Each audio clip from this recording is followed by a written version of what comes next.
desean matarlo, pero él desea cobijarlos. Es exactamente el título que le hemos puesto hoy día. Hay una gran discrepancia entre los líderes judíos, entre el rey de lo que sería Galilea, ¿verdad? Y estamos hablando de Herodes, contra Jesucristo. Es singular porque tanto Herodes como los fariseos, entre ellos tampoco se llevaban. Había una gran diferencia, muy álgida, ¿verdad? Que ya lo veremos en unos instantes. Pero esto va a abrir boca, va a abrir la puerta para que Jesucristo hable de temas sumamente interesantes para la nación de Israel.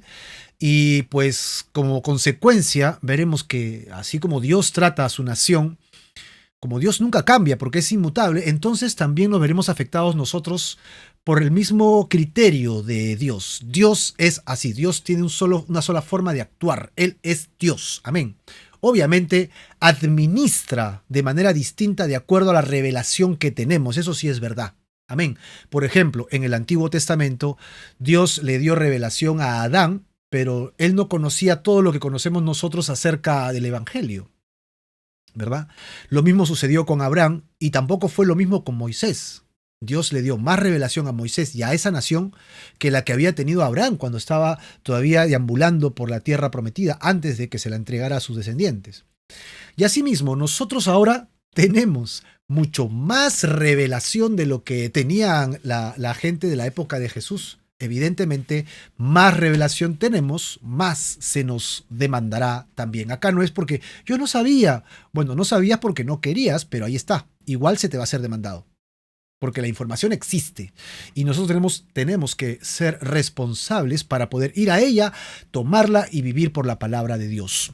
Así que eso nos toca a nosotros. Hoy día le hemos puesto, pues, ellos desean matarlo, pero él desea cobijarlos. Él desea cobijarlos. Muy bien, estamos en Lucas capítulo 13, Lucas capítulo 13, versículo del 31 al 35, y ese es el tema principal, es el lamento sobre Jerusalén, el lamento sobre Jerusalén. Como siempre tenemos el contexto por el cual venimos nosotros desarrollando la historia y recordemos que Jesús ya vino pues justamente ha cruzado Samaria, se encuentra ya en la zona de Jerusalén, pero a los alrededores de Jerusalén. Seguramente hacía pues sus salidas para Perea, ¿no?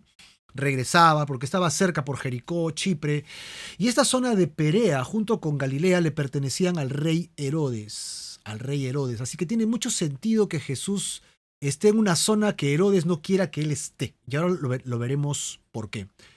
Y como sabemos, Jesús probablemente se quedaba en la casa de unos amigos que eran María y Marta y María y Lázaro. Y pues, o bien también podía quedarse en las aldeas donde él predicaba y regresaba. Él tenía que estar cerca de Jerusalén porque ya estaba cerca la fiesta de la Pascua y él había ido a la fiesta de la Pascua. Pero mientras que llegaba la hora de la fiesta, lo que él hacía era enseñaba, predicaba, sanaba y entonces estaba unos días antes dando vueltas haciendo su trabajo mesiánico, su trabajo del Mesías. Y es así que cerca a Jerusalén Jesús está enseñando, hablando, pero él ha subido el tenor. Ya Jesús no está hablando amorosamente necesariamente, ¿no? Sino que está siendo confrontativo. Él sabe que su muerte está cerca y que es importante que la gente tome una decisión de seguirle o no seguirle. Por lo tanto, el tenor, la conversación, el diálogo, los ejemplos de Jesús son definitorios, son concluyentes. O estás conmigo o estás en mi contra. O me sigues o pues te vas atrás de otros. Pero no puedes estar en el medio. No debes estar en el medio y no puedes estar en ello. Es más, en Apocalipsis yo recuerdo que también se trae la palabra de revelación que debemos estar calientes o fríos porque tibios seremos vomitados de su boca. Imagínate que seamos nauseabundos al corazón de Dios, ¿no? Que Dios nos tome y luego nos vomite. ¿Por qué? Porque fingimos ser creyentes y vivimos como paganos y vivimos como vivíamos antes de ser creyentes. Esto es terrible. Así que Jesús se pone a enseñar y hace muchos discursos. Y el último discurso que vimos fue en el capítulo 13, versículo 22 al versículo 30, cuando él habla de cómo ingresar al reino de Dios, justo rumbo a Jerusalén, correcto. Y nosotros vimos acá un pequeño esquema que nos ayudó bastante. Correcto. En este esquema nosotros vimos que para ingresar al reino de Dios era necesario que vayamos por una puerta. Y no era un monte, no era un collado, no era algo altísimo y difícil de cruzar. Era tan simple como una puerta. Pero bien sabemos que Jesús dijo, yo soy la puerta y el que por mí entrare será salvo. Ahora, Jesús dice, entren por la puerta, por lo tanto, la puerta es exclusiva, es una sola puerta. No es que diga, entren por alguna puerta, no, entren por la puerta. Es decir, solo hay una puerta para entrar al reino de los cielos y esa puerta es Jesús. Tercero, lo que vimos que esa puerta, como Jesús la llama, es, a pesar de que no es algo complicado por conquistar, es tan simple como cruzarla, Jesús dice que es angosta, es poco atractiva, es poco, da pocas ganas de entrar por allí. Pero Jesús dice, lo siento, es la única forma, es angosta. Ok, entrad por la puerta estrecha porque ancha es la puerta y espacioso el camino que lleva a la perdición y muchos son los que entran por ella porque estrecha es la puerta y angosto el camino que lleva a la vida y pocos son los que la hallan. Ahora el Señor Jesús le dice aquí en este contexto y lo sigo dando porque justamente es sobre este diálogo que va a continuar el que vemos hoy día, o sea, es una continuación de este diálogo. Y Jesús les promete a ellos y les dice, entren por la puerta. Así que si te pide que entres es porque está abierta, correcto, es accesible, puedes entrar. No es que está cerrada, es como decir, entren al cielo y vean si ustedes cómo la hacen. No, Dios dice, yo he puesto una puerta y es accesible ahora, ustedes pueden entrar por esa puerta. Ok, sin embargo en Mateo 24:39 nos decía, y no entendiendo hasta que vino el diluvio y se los llevó a todos, así también será la venida del Hijo del Hombre. Esto quiere decir que la puerta está abierta, pero un día se cerrará. Y tenemos que ser conscientes de ello. Ah, la puerta está abierta, puedo ir a Dios en cualquier momento. Sí, cuando sea viejo voy a Dios. Lo siento, no sabes cuánto tiempo va a estar abierta. No tienes idea, puede cerrarse hoy día. Hoy día en una hora se puede cerrar. Y no lo sabes. Es mejor que entres ahora mismo. Y el quinto aspecto que Jesús pone para entrar al reino de los cielos es que requiere un esfuerzo porque utiliza la palabra esfuércense, que es la misma palabra para agonizar que utilizamos nosotros del griego. Ok, así que yo debería vivir como en agonía por no entrar al reino de los cielos. Es así como llegamos nosotros al estudio del día de hoy, en esta última sección del capítulo. El mismo día Jesús es confrontado entonces por unos emisarios del rey Herodes.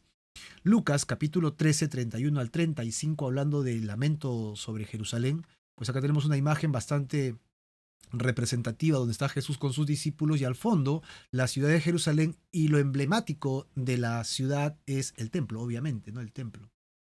Así que Jesús se lamentará por la destrucción de esta ciudad.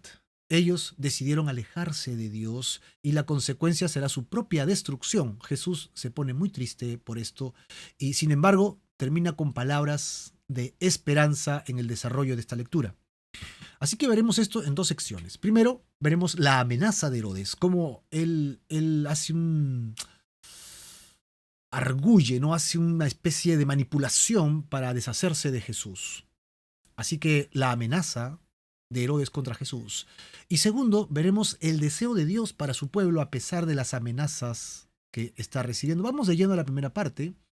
Ok, encontramos aquí a Herodes que va a utilizar a los fariseos para que vayan a darle un mensaje a Jesucristo. Veamos el primer versículo que nos toca el día de hoy, que es el versículo 31. Aquel mismo día llegaron unos fariseos diciéndole, sal y vete de aquí, porque Herodes te quiere matar. Oh, claro, qué buena noticia que me estén avisando. Qué bueno que me hayan dicho eso, yo no quiero morir, así que me voy. Esa era la respuesta que ellos esperaban que Jesús tuviera, ¿no? Ah, sí, le vamos a decir que lo quiere matar, así que se vaya. Aquel mismo día, es decir, aquella misma hora, cuando Jesús estaba hablando de la puerta estrecha para entrar al reino de los cielos. Recuerden que fariseos y también Herodes. ¿Quién es este Herodes? Este Herodes es Herodes Antipas, que es el tetrarca que tenía bajo su jurisdicción Galilea y Perea, como vimos en nuestro mapa, ¿no? Este soberano había iniciado su reino en el año 4 antes de Cristo e iba a continuar hasta el 39 después de Cristo. Ahora, los fariseos y Herodes querían que Jesús se fuera a Judea, perdón. Ellos querían deshacerse de Jesús. Así que Herodes tenía miedo de que el movimiento de Jesús pudiera causarle disturbios políticos. Ok, porque Jesús tenía mucha pegada, habían miles, literalmente miles de personas que seguían a Jesús. Así que si Jesús quería convertirse en un revolucionario, ok, e ir contra Roma, eso ocasionaría que Herodes tuviera que dar cuentas de eso y probablemente le quitarían el reino. Así que Jesús era un problema político para él, un problema político para él. Además de eso, le hacía recordar mucho a Juan el Bautista. Si tienes tu Biblia, acompáñame a Lucas capítulo 9, versículos del 7 en adelante, que lo leímos hace una temporada, ¿no? Cuando Herodes está perplejo por Jesús. Dice el verso 7, Herodes, tetrarca, oyó de todas las cosas que Jesús hacía y estaba perplejo. ¿Por qué? Porque decían algunos, Juan ha resucitado de los muertos. Otros, Elías ha aparecido. Y otros, algún profeta de los del Antiguo Testamento, ¿no? Obviamente, ha resucitado. Y dijo Herodes, a Juan yo lo decapité. ¿Quién pues es este de quien oigo tales cosas? Y entonces procuraba verle, es lo que dice el Evangelio en el capítulo 9. Así que él procuraba verle, pero no lo llamaba a su corte. Eso habla del temor que le tenía a Jesús. Decía, yo maté a Juan el Bautista y esto me ocasionó muchos problemas. Mi esposa Herodiana, decía él, me manipuló, ¿verdad? Por medio de su hija, yo me dejé seducir, le prometí la mitad del reino, todo borracho. Y entonces ella bailó para mí y que al final no me pidió nada del reino, sino la cabeza de Juan el Bautista. Contra mi voluntad lo decapité, pero eso me ocasionó muchos problemas. No creo que haya quedado bien después de eso este hombre. Ahora él no quería matar a otro personaje similar a Juan el Bautista, que es Jesús. Así que él está en entredicho, él no quiere ser directamente quien ajusticie, quite del camino, haga algo para que Jesús salga pues del escenario, ¿no? Así que como él no quería ser el responsable, ¿no?, directo, lo que hace es manipula la situación, genera unas circunstancias y manda a un equipo. Ahora, recuerda, los fariseos son recalcitrantes, extremos hasta lo más para poder cuidar su religión, entre comillas, ¿no? Estaban cuidando el status quo de su religión y no el corazón de Dios, que era lo malo. Pero entonces no aceptaban a Roma. Sin embargo, ellos se dejaban gobernar por Roma porque eran esclavos del imperio mundial, no podían hacer otra cosa. Sin embargo, el emperador era un maniquí, era alguien que jugaba para los dos lados, para Roma y para el pueblo hebreo. Además, Herodes no era necesariamente judío y él anhelaba ser recepcionado, recibido por los judíos. Entonces él tenía muchos problemas sociales con ello. Es más, se casó con una princesa judía para ser aceptado. Aún así no fue aceptado. Era rechazado por la nación judía. Así que los fariseos y Herodes no eran los mejores amigos. En realidad había muchos conflictos entre ellos. Pero ¿qué tenían en común? Lo que tenían en común es un enemigo. Y es Jesús. Herodes quería sacarlos del camino y para los fariseos Jesús significaba pues un gran problema porque las multitudes le creían, seguían a Jesús por sus mandamientos, sus enseñanzas, sus sanaciones y la confirmación una tras otra de su mesianismo. Ellos no querían aceptar eso de Jesucristo. Entonces tenían un problema, tenían que deshacerse de él. ¿Con quién podían contar? Con Herodes. Herodes tenía sobre sí pues el poder bélico, político, militar obviamente de Roma, mientras que los fariseos solo tenían el poder espiritual, entre comillas, religioso. Así que si ellos hubieran ido por su propia cuenta, es como si Jesús le hubiera dicho muchas gracias, díganle al sumo sacerdote que lo tomaré en cuenta.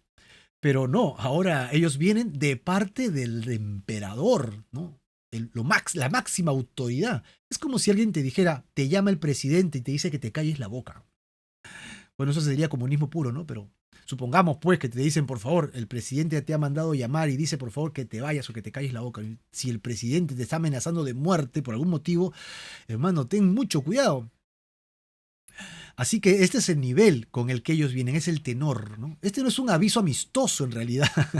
Pareciese, ¿no? Un aviso amistoso de los fariseos, pero ellos vienen confabulados. Ahora, añádele esto a los fariseos. ¿Qué cosa? Los fariseos fuera de Jerusalén no son tan poderosos.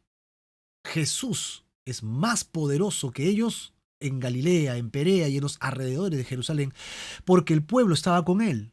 Es decir, Jesús tenía el favor del pueblo. Entonces el hecho de que estos hombres quisieran llevar a Jesús a Jerusalén, que salga de Perea, que salga de los alrededores de Jerusalén y entre a Jerusalén, significaba que como araña harían que Jesús caiga en sus redes. Dice, ajá, lo tenemos. Esta es nuestra cancha. Acá tenemos el control total de las cosas. ¿Ves qué manipulado es esto? ¿Ves qué argucia hay acá? ¿Qué diabólico es esto? Realmente es espantoso pensar en todo lo que está pasando, en estas palabras tan asombrosas que parecen ser tan inocentes. De inocentes en realidad no tienen absolutamente nada, no tienen nada. Vamos a ver la respuesta de Jesús en el versículo 32. ¿Cómo es que Jesús va a responderle a estos fariseos? Bien, versículo 32 dice, y les dijo, id y díganle a aquella zorra, he aquí, echo fuera demonios, hago curaciones hoy y mañana, y al tercer día terminó mi obra. Bueno, es la primera vez que escucho en el Evangelio de Lucas esta frase tan fuerte. Y no la vuelvo a escuchar. No la vuelvo a escuchar. Parece que es la única vez que Jesús levanta este tenor tan intenso, tan fuerte. Aquella zorra en nuestro lenguaje sudamericano sobre todo, si a una mujer le llaman así, es muy ofensivo, es muy, muy agresivo, muy ofensivo. En la época de Jesús me imagino que igual, pero recuerda que estos tipos de animales en esa época eran considerados en la agricultura, entre el ganado. ¿Por qué? Porque la mayoría de gente que iba a Jerusalén era del campo. ¿Por qué? Por la fiesta judía. Así que este término era muy, muy relacionado a ellos, que debíamos cuidar nosotros, por ejemplo, el campo, pero que debíamos tener cuidado con las pequeñas zorras. Debíamos tener cuidado con ellas. ¿Por qué? Porque ellas entran de manera sigilosa y se van comiendo todo. Tú puedes cuidar lo más importante y no te cuidas de eso, entonces puedes tener graves problemas. Entonces, la idea es el animal propiamente dicho. ¿Qué hace ese animal? Es astuto, sagaz, pero para mal, para su propio provecho, egoísta, totalmente. Además, no usa zorro, ¿te has dado cuenta? En otras versiones lo utiliza, pero Reina Valera, que es la que estamos utilizando acá, que es bastante pegada al texto, lo pone en término femenino. Y tú sabes lo que significa una zorra con la cual se puede, un animal como él, como ella, se mete con todo tipo de zorros. Así que habla de un poco de um, adulterio, pues si lo llevamos al lado humano, ¿verdad? Promiscuo. Y este es un poco el corazón de este rey. Este rey es un rey promiscuo, no solamente en el área física, ¿verdad? Sexual, familiar, sino que espiritualmente. Él no tiene bandera, ¿no? Este personaje Herodes, que sirve al rey, entonces también tenía sus dioses romanos. Pero él quería ser como los judíos. Aún así, mantenía a sus dioses. Así que este hombre no tiene bandera, no tiene respeto por Dios realmente. Es un promiscuo. Así que calificaba en la palabra en todo el sentido. Es muy ofensiva, es muy agresiva, pero es la palabra que Jesús utiliza. Así que Jesús, en realidad, se dio cuenta de la artimaña de Herodes, de ahí el calificativo. Conducirlo peligrosamente a la fosa de los leones en Jerusalén, a la enredadera de la telaraña de esta enorme cantidad de arañas que quieren comerse a Jesucristo. Así que esto, haciendo uso de otros para asustarlo, como los fariseos, y sugerir que le dieran una advertencia amistosa. Vayan ustedes y díganle amistosamente de parte de ustedes, ¿no?, que yo lo quiero matar. Así que le haga caso a ustedes, porque a mí seguro que no me escucharía. Mientras todo el tiempo Herodes se quedaría pues en la penumbra, en segundo plano. Pero Jesús conocía el corazón de este hombre. Por lo tanto, lo primero que yo encuentro aquí es a un Jesús que está levantando el tenor, la voz, como un profeta del Antiguo Testamento. ¿Te das cuenta? Es como los profetas del Antiguo Testamento. En el Nuevo Testamento tú encuentras al primo de Jesús, que es Juan el Bautista. ¿Recuerdas? Juan el Bautista, dice Jesús, que era el mayor de todos los profetas. Y hasta esa época todos eran del Antiguo Testamento. Así que el Antiguo Testamento, los profetas venían para edificar, para consolar, pero para traer palabra de Dios, revelación de Dios, para que el pueblo se apartara de sus pecados, regresara a Dios e hiciera la voluntad de Dios. Revelación pura de Dios. Sin embargo, lo que hacía el pueblo era, yo no quiero hacer la voluntad de Dios, y este profeta que viene de parte de Dios me estorba, así que vamos a sacarlo del camino. Eso es lo que literalmente hacía. Jesús ahora está subiéndose a este pedestal de profetas. Si tú quieres leer más de ellos, búscate Hebreos capítulo 11 y encontrarás una lista de profetas y de hombres de Dios que fueron utilizados por fe.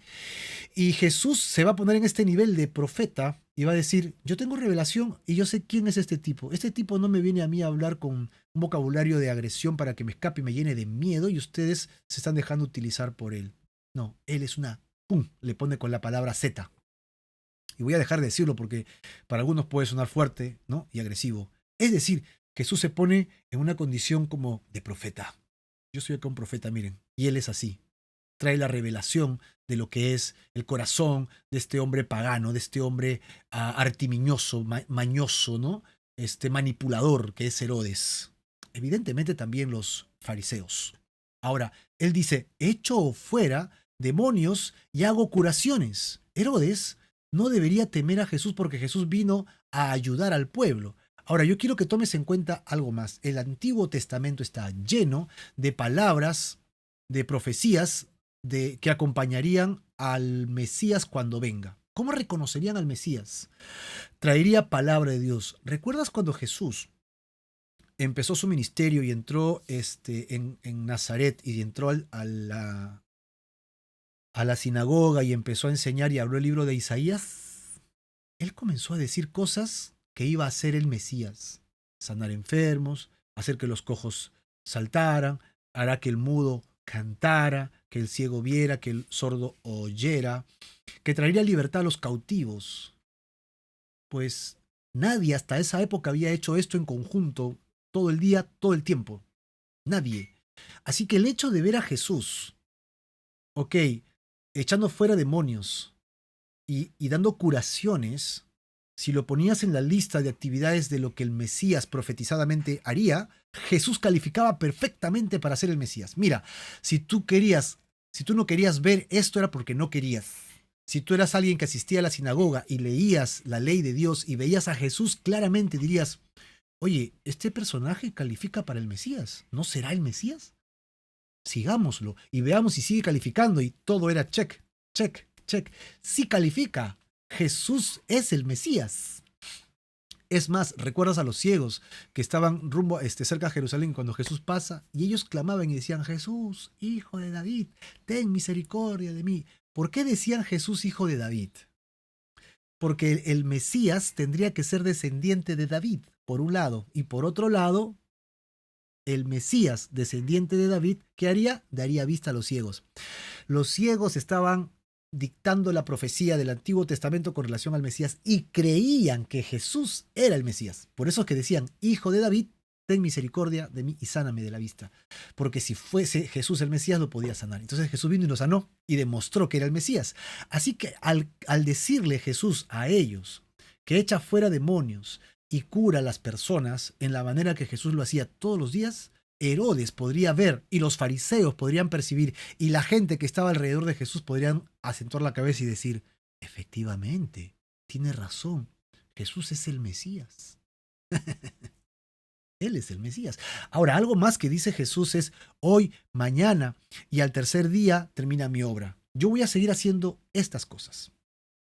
Es decir, además, hace presente a Herodes que Jesús no se va a mover por el calendario político del rey.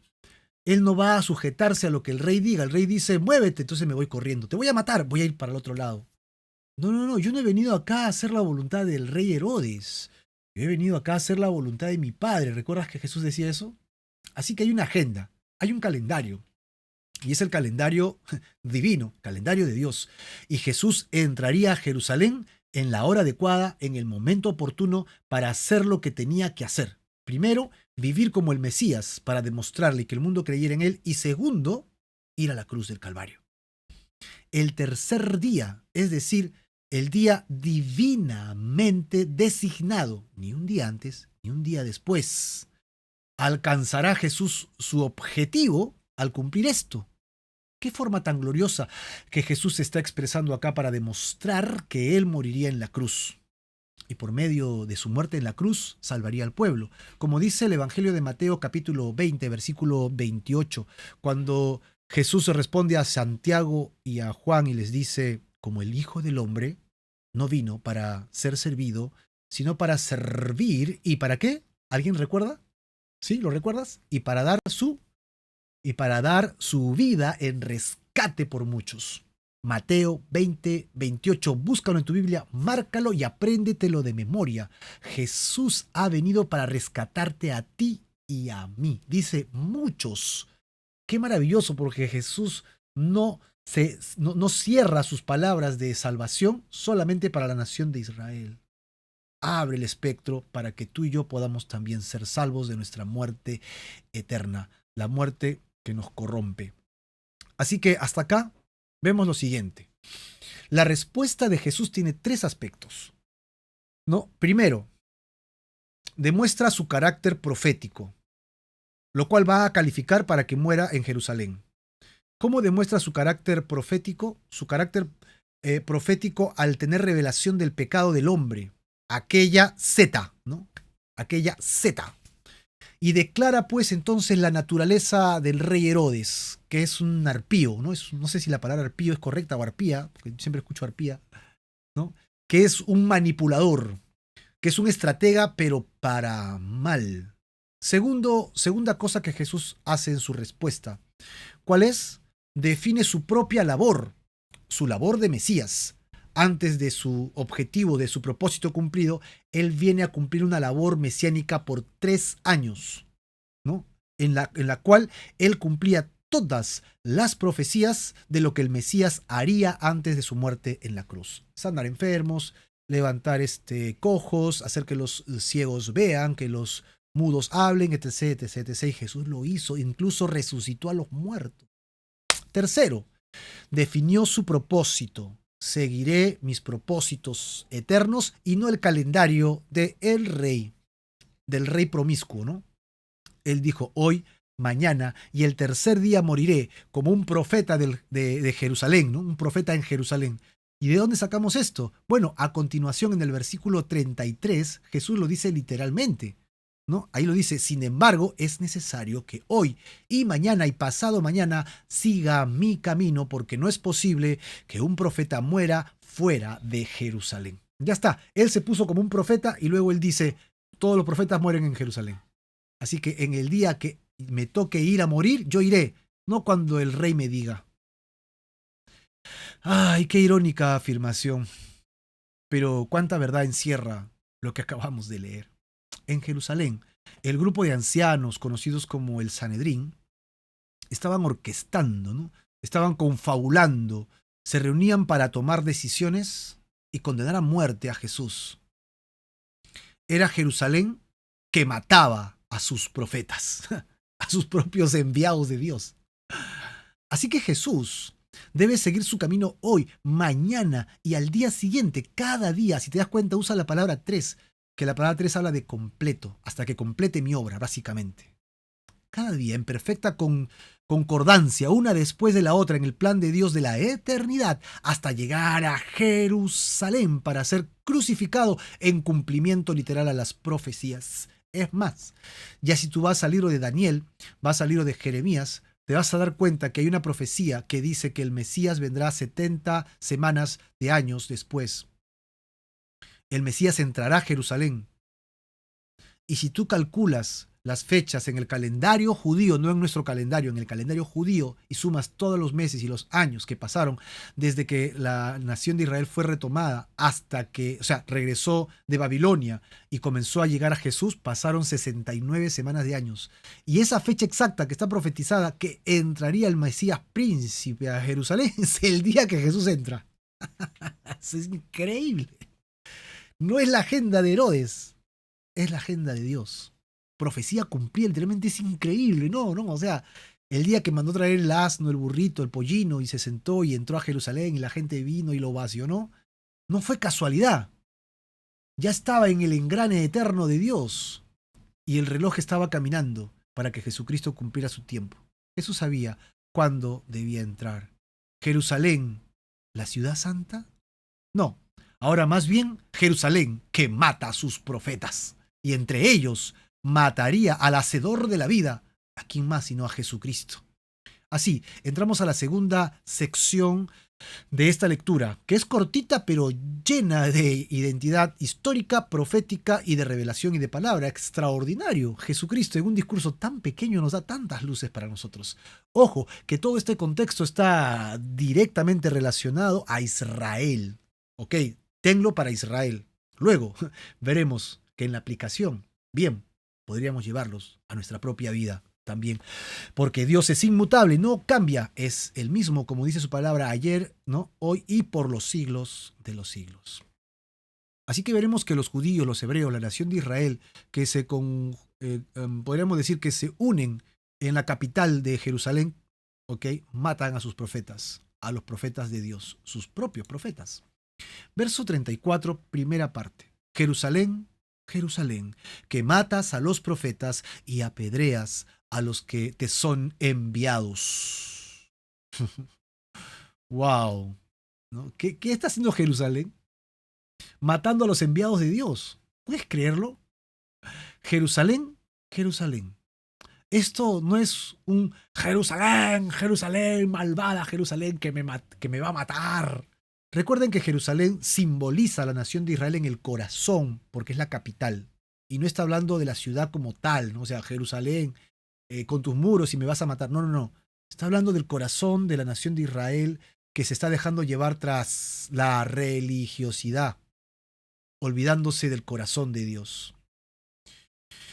Y Jesús está lamentando la destrucción de Jerusalén porque cuando esto suceda, cuando Jerusalén sea destruida, significará el fin de Israel como nación.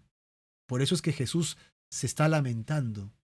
Este es un derrame de dolor, ¿no?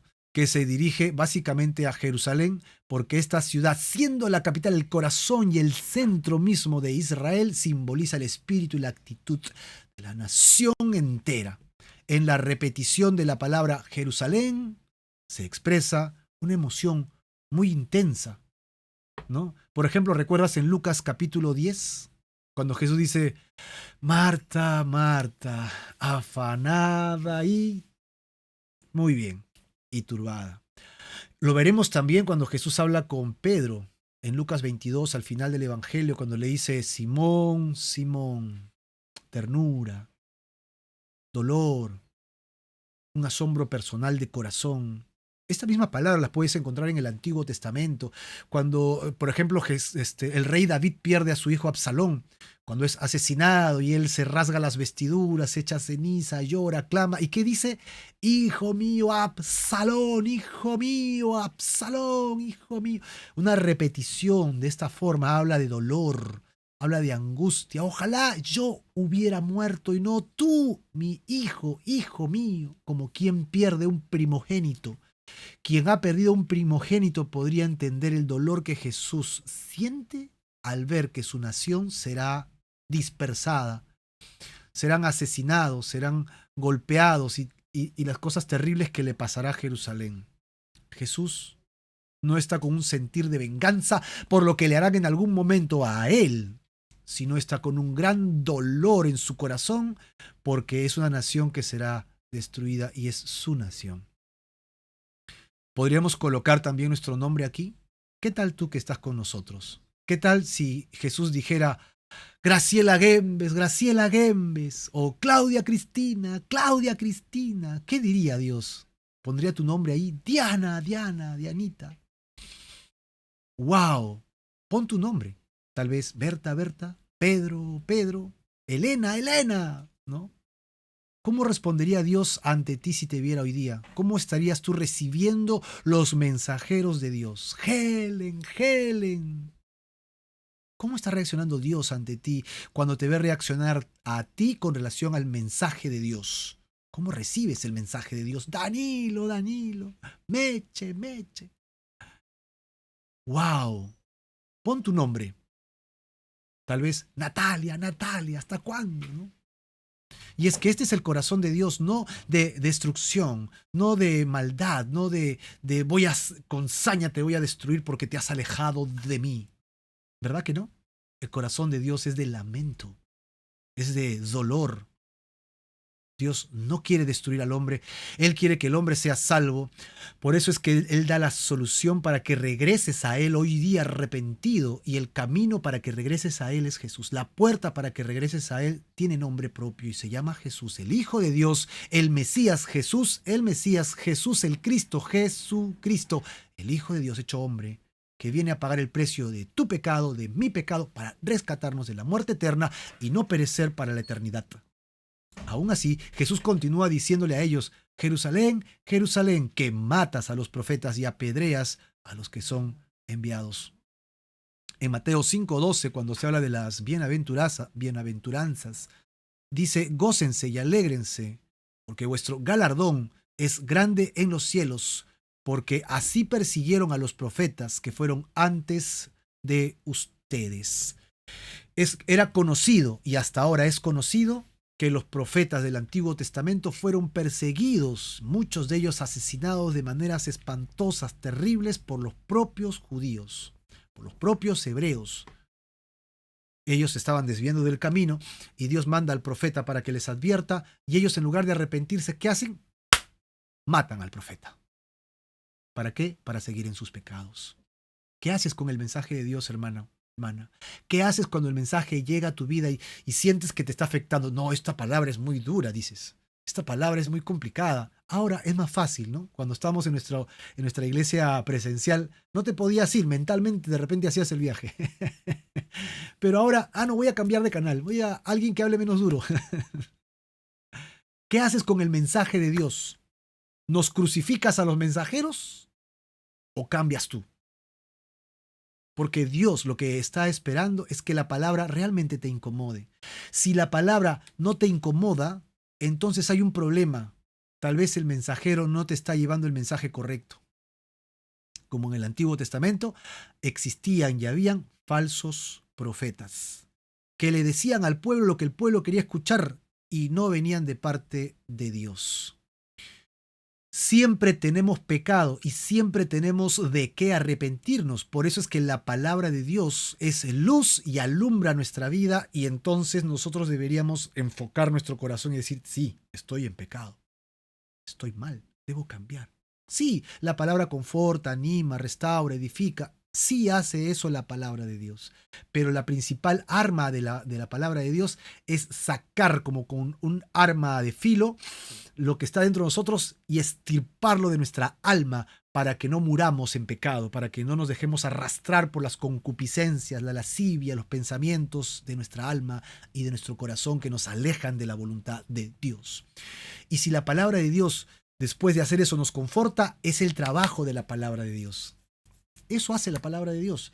Si la palabra de Dios no te confronta y luego te edifica y te anima, entonces tal vez la palabra que estás escuchando no es la correcta. Lee la palabra de Dios y te vas a dar cuenta que tiene vida. Siempre nos habla, siempre nos guía al mejor camino para tomar. Y el mejor camino es el arrepentimiento. El arrepentimiento.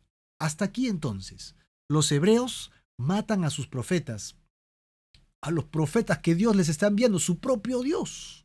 ¿Qué hace Jesús? Se lamenta por Jerusalén y dice: Jerusalén, Jerusalén. Y hoy podríamos orar por nuestra nación: Jerusalén, Jerusalén, ¿no? que matas a tus profetas. Jerusalén, Jerusalén, que no quieres escuchar el mensaje de Dios y no te quieres arrepentir hoy día. Oremos por nuestra propia nación, sea que estés en Japón, España, Venezuela, Colombia, Chile, o en Estados Unidos, en California, en Nuevo México, en Yopal, en Colombia, donde te encuentres ahora, ora por tu nación para que se arrepienta y venga al Señor. ¿Qué hacen ellos? Jerusalén, que es el corazón de la nación, mata y apedrea a los hombres de Dios. Eso es lo que ellos hacen. Aún así, Dios desea cobijar a Israel. Mira el corazón de Dios. Y esto es en las palabras del Señor Jesucristo. ¿Cuántas veces, dice el versículo 34 a continuación, quise juntar a tus hijos como la gallina a sus polluelos debajo de sus alas?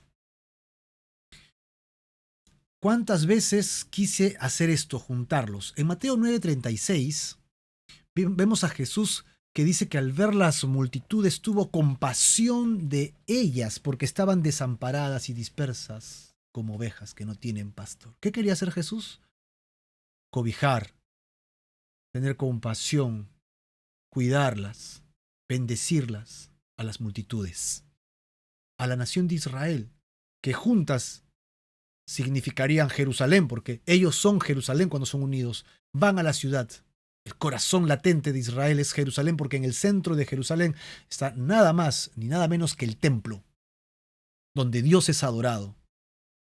En Mateo 15:32, cuando son alimentados los 4,000, Jesús, llamando a sus discípulos, les dijo: tengo compasión de esta gente que me ha seguido y ya no tienen que comer.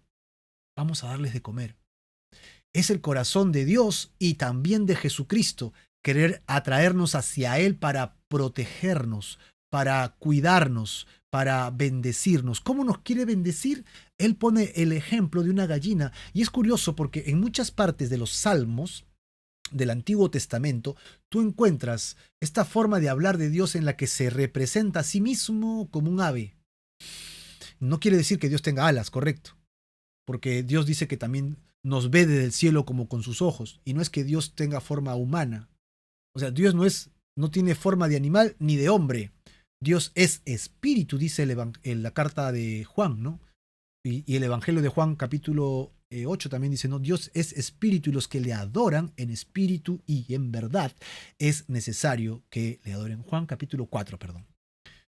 ¿No? ¿Por qué? Porque Dios es espíritu, no tiene forma. Aún así, para que yo entienda qué es lo que Dios quiere hacer, me da un ejemplo que yo sí puedo percibir. Y Jesús le está hablando a un montón de gente que viene de los alrededores de Jerusalén a la fiesta de la Pascua y les está poniendo un ejemplo que entiendan. ¿Cuál es? Una gallina protegiendo a sus polluelos. ¿Alguna vez has tenido un corral en tu casa o cerca a tu casa? ¿Has visto animales que son criados en una granja? ¿Lo has visto en televisión? No es lo mismo. A mí me ha dado yo he tenido la bendición de tener corral en mi casa y tener varios animalitos en casa, ¿no? Ahí en la pampa de la casa que teníamos. Y entre ellas yo podía ver a las gallinas, también a los patos, ¿no? Que tenían tan bonitos que nacían los patitos amarillitos, bonitos, pero después cuando crecían se ponían todos feos. Y pasaba lo mismo con las gallinas. Las gallinas protegían a sus polluelos. La gallina, tú la gritas, le haces un queco y la gallina sale volando y se va corriendo. Sí, así son las gallinas, es una gallina. Sin embargo, cuando la gallina tiene sus huevos, algo le pasa en su pequeño cerebrito, ¿no? No sé qué le sucede, pero se convierte en una leona. Sigue siendo una gallina, la puedes aplastar con tu pie, ¿no? Sigue siendo una gallina, pero ella dentro suyo cambia. Entonces, cuando sus polluelos están caminando y ve peligro, ella enfrenta el peligro, sopesar la propia muerte, y se enfrenta con todo. Y regresa con sus polluelos y levanta sus alas y con sus patas rasca la tierra, hace un polvorín y con sus alas comienza a hacer esto y los polluelos vienen y se meten debajo de sus alas y se cubre.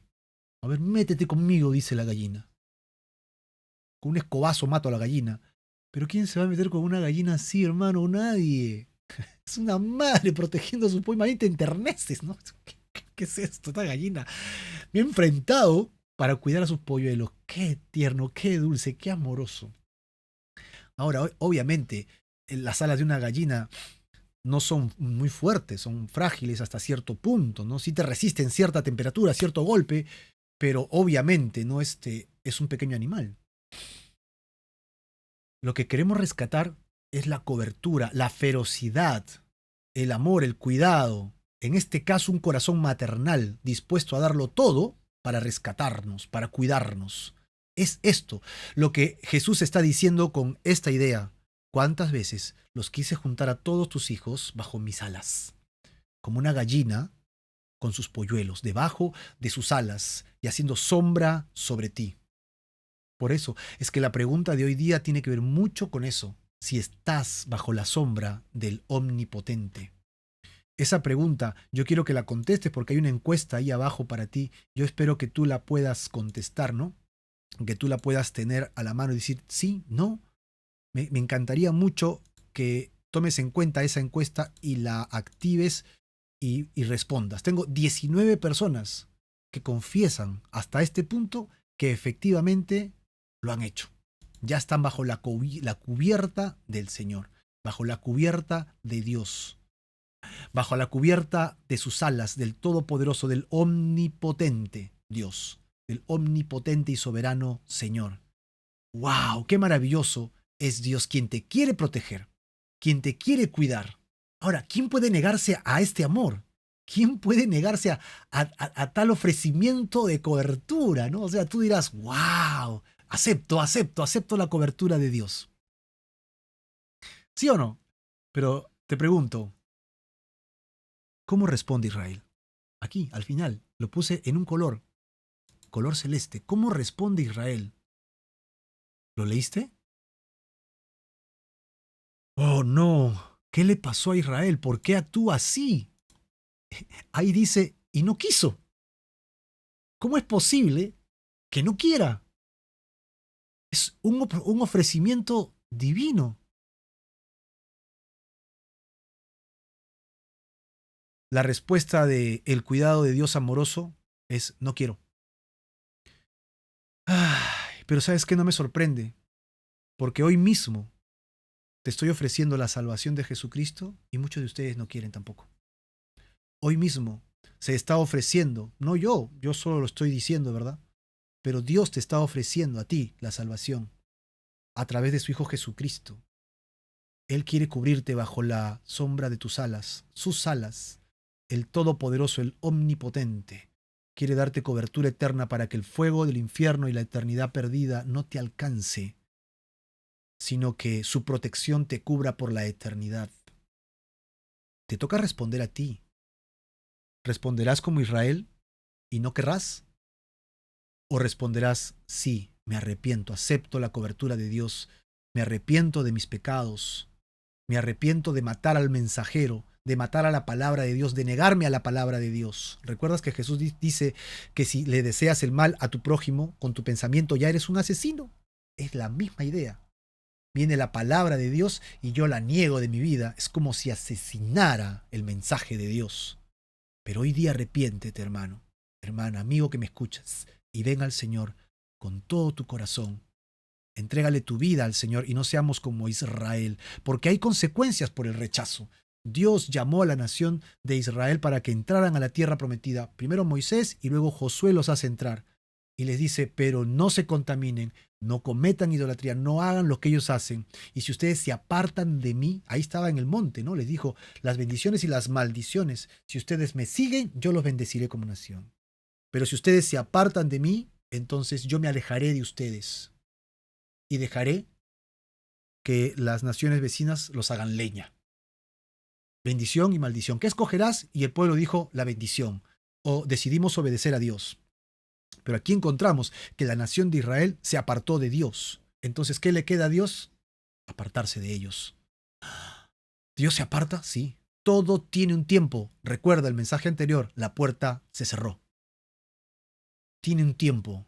Dios sigue con su misericordia, se extiende su misericordia, llega al límite de su misericordia y la extiende más todavía, como la liga que la pones y se pone blanca y luego se pone blanca y comienza a quebrarse. Y nosotros somos capaces de llegar hasta allí, hasta que la liga ¡plac!, nos salte en la mano. Y cuando nos damos cuenta, ya no hay solución. Tendón roto, liga rota, ya no se puede pegar. ya no se puede regresar. Llegará el momento en que si no quieres, la consecuencia que le vino a Israel es que Dios se apartó, simplemente, y entonces le vino la destrucción. Y como nación desaparecieron 2000 años. Y si nosotros decidimos apartarnos de Dios, pues toma en cuenta que también Dios se apartará de nosotros un día. Yo espero que no pase. Yo espero que tu liga espiritual no se rompa, sino que hoy mismo vengas ante el Señor. ¿Dónde dice eso, Marco? Versículo siguiente. 35, primera parte. He aquí vuestra casa os es dejada desierta. ¿Te das cuenta que dice su casa, vuestra casa? El templo es la casa de Dios. Yo recuerdo a Jesús que él dijo, en los negocios de mi padre estoy en la casa de mi padre.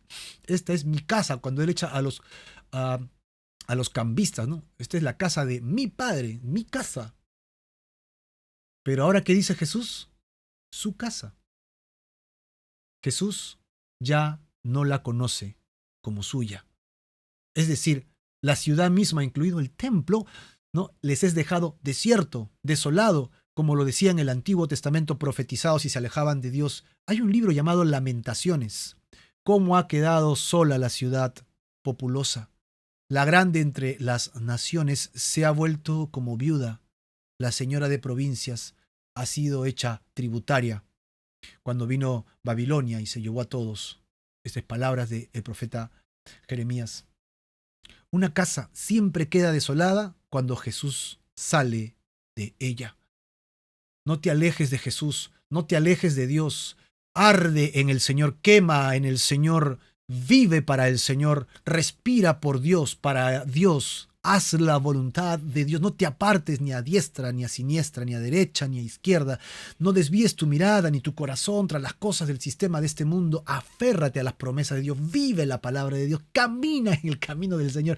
Entra por la puerta angosta y camina por el camino angosto. Es el único camino que nos lleva a la vida eterna y a la salvación. Porque si decides jugar con la puerta ancha, si decides ir por la puerta, por el camino amplio, ¿no? Que te da todo, entonces es posible que Jesús no siga contigo. Y si lo hace por un tiempo para llamarte, recuerda que la puerta se cerrará. Y que Jesús dirá, esa es tu casa, ya es tu problema, yo hice todo lo que tenía que hacer. Dejé mi trono, vine por ti, viví en santidad, viví como Mesías, morí en la cruz por ti, te di el ofrecimiento de la vida eterna, pagué el precio, pero tú no quisiste, Marco, tú no quisiste, y pon tu nombre, tú no quisiste, entonces yo me alejo de ti. Dice, os es dejada, es lo que dice acá. Es decir, hagan lo que quieran, les es dejada la casa a ustedes, hagan lo que quieran con su casa, ya no estoy con ustedes. Yo ya no voy a impedir su ruina. Siempre los he cuidado contra todos los que están a su alrededor. Hasta cuando la nación de Israel fue restaurada como nación después de la Segunda Guerra Mundial, encontramos nosotros que Dios cuida a su pueblo, su nación, la nación de Israel. La casa desierta, la condenación en que ellos incurren, los que disfrutan de mayores y numerosas bendiciones en conocer la gracia de Dios, también sufren mayor demanda. Y si no caminamos por ella, también sufriremos las perdiciones. ¿Quieres saber más de lo que le pasaría a Jerusalén? Profetizado en Lucas capítulo 21, que lo veremos después, versículo 20, 24, 28, donde dice, pero cuando viereis a Jerusalén rodeada, suban a los montes, ¿no? Porque va a ser destruida. Caerán a filo de espada y serán llevados cautivos a todas las naciones. Jerusalén será hollada por los gentiles hasta que los tiempos de los gentiles se cumplan. Cuando estas cosas comiencen a suceder, miren que ya viene el fin. Si la corrupción y los prejuicios del ser humano, del hombre, no son tocados y cambiados por la palabra de Dios, por el evangelio, por la fe, por la oración, entonces lo que va a provocar básicamente es destrucción, porque tienes la luz y quieres seguir en oscuridad. ¡Wow! ¡Qué mensaje de Jesús! Realmente es escalofriante. Jesús termina diciendo, y os digo que no me veréis. Terrible mensaje. Pero así no acaba, así no acaba. Israel reconocerá a Jesús en su segunda venida, para bien o para mal. Mira cómo continúa diciendo, os digo que no me veréis, pero luego dice, ¿hasta qué? Así que hay esperanza, ¿no? ¿Hasta qué? Hasta que llegue el tiempo en que digan, bendito el que viene en nombre del Señor. ¡Wow! Os digo que me veréis. Después de la semana de la pasión de Jesús, no volvería a revelarse Jesús públicamente a los judíos hasta el día de su segunda venida, que ya es pronto. ¿Ok? Entonces, Hechos capítulo 13, 46, hay un mensaje interesante. Ha pasado el tiempo de los judíos, ha pasado el tiempo de ellos, ahora es el tiempo de la gracia, el tiempo abierto para toda la humanidad. Mira lo que dice Hechos 13, verso 46, cuando Pablo y Bernabé están en Antioquía de Pisidia. Entonces, Pablo, verso 46, Pablo y Bernabé, hablando con denuedo, dijeron, a ustedes, a la verdad, era necesario que se les hablase primero la palabra de Dios. A ustedes los judíos. Mas, puesto que lo desechan, y otra vez, los judíos de la época de Pablo, estamos hablando de 30 años después, desechan el mismo mensaje de Jesús. Así que dicen ellos, y no os juzgáis dignos de la vida eterna. ¿No quieres recibir la vida eterna? He aquí, nos vamos con los gentiles. El mensaje empieza ahora para los gentiles. En tiempo en que digan bendito el que viene en el nombre del Señor, lo podemos encontrar en el Salmo 118, literalmente citado de ese salmo. En Apocalipsis capítulo 1, versículo 7, dice, he aquí que viene con las nubes y todo ojo le verá, y los que le traspasaron, y todos los linajes de la tierra harán lamentación por él. Sí, amén, dice el apóstol Juan en su carta a Apocalipsis, Revelaciones. ¿Quiénes fueron los que le traspasaron? Los que le traspasaron fueron los judíos, pues. Y harán lamentación. Apocalipsis 6, 16, cuando habla de los 7 sellos, dice, y decía a los montes y a las peñas, caigan sobre nosotros y escóndannos del rostro de aquel que está sentado sobre el trono de la ira del Cordero. Cristo regresará por segunda vez. Segunda de Tesalonicenses 1:8, ¿no? Cristo viene, pero para juzgar por segunda vez, en llama de fuego, para dar retribución a los que no conocieron a Dios, ni obedecen el evangelio de nuestro Señor Jesucristo, los cuales sufrirán pena de eterna perdición. Suena duro, hermano.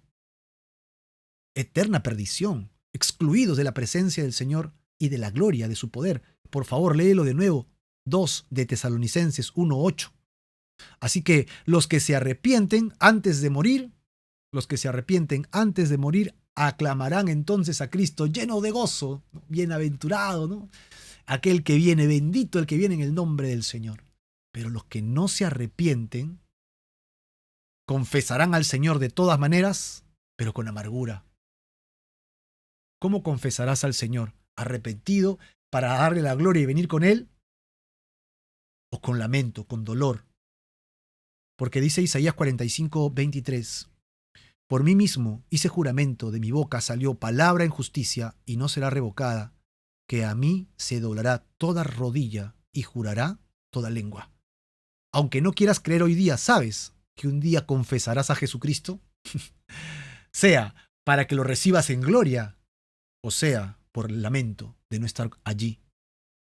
En Romanos capítulo 14, verso 11, no nos juzguemos unos a otros. Ahí dice, porque escrito está, vivo yo, dice el Señor, que ante mí se doblará toda rodilla y toda lengua confesará a Dios. Quieras o no, se confesará con tu lengua a Dios, para gloria o para lamento. ¿Cómo lo confesarás? Filipenses 2:10, cuando habla de la humillación y la grandeza de Cristo, para que en el nombre de Jesús se doble toda rodilla de los que están en los cielos y en la tierra y debajo de la tierra, para confesar su señorío, el señorío de Jesucristo. Israel reconocerá a Jesús en su segunda venida, para bien o para mal. No volverán a ver a Jesús hasta que significa que hay esperanza, pero recuerda que la puerta se cerrará y cuando se cierre, tú clamarás a Él, bendito el que viene en el nombre del Señor, pero para lamentarlo por la eternidad. Pero si te has arrepentido de todo corazón, entonces el Señor te rescata de la muerte eterna y te da vida juntamente con Él, vida para la gloria suya por la eternidad. Ese es el plan de Dios para tu vida. Que vengas a Él hoy día arrepentido y le entregues tu corazón para siempre.